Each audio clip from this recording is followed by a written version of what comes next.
یو بل پوښتنه کړې ده چې هغه حیوان چې د هغې غوږونو کې نقصاني یا پیدایشي واړی او یا پیدایشي بالکل وینه او یا غوڅ شوي یا سوري، نو په دې باندې قرباني کول څنګه دي؟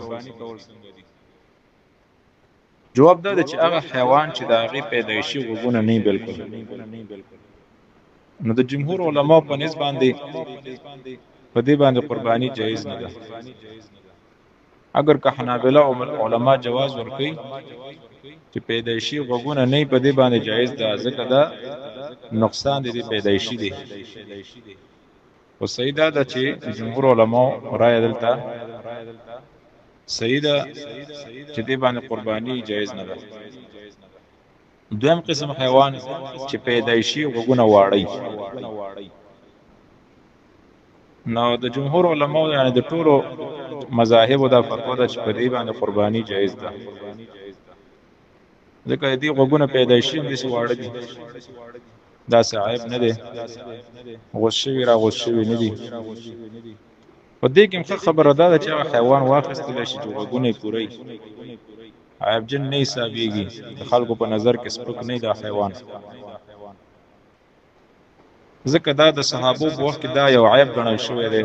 لکه نبی علیه السلام یو ځل تېرېده په یوه لاره باندې، صحابه ورسره وو، یو مرداره بیزه پرته وه، نبی علیه السلام یې دا غوږونه چې راونیول،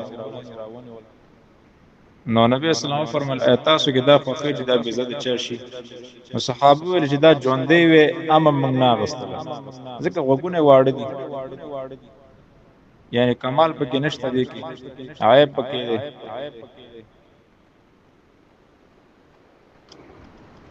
نو ګوره صحابه دغه بیزې ته عیبجنه وویلې، وړو غوږونو والا. نو دې وجې نه ښه خبره دا ده چې هغه حیوان چې د هغې غوږونه پوره وي.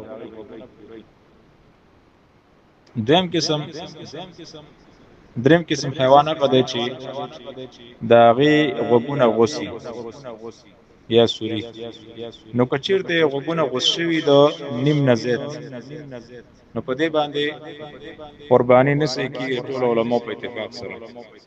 او که چېرته د نیم نه کم غوڅ شوي یا یې څنډه لږه غوڅه شوي، نو جمهور علماو په نسبت باندې قرباني پې صحیح ده. او یا دا چې غوږونو کې سوری معمولی، نو په دې باندې قرباني جایز ده. خو ښه خبره دا ده چې داسې حیوان واخلي چې غوږ یې نه سوری، نه شلېدلی، نه یې غوڅ شوی، نه یې غوږونه واړی، نو باید داسې حیوان واخلي.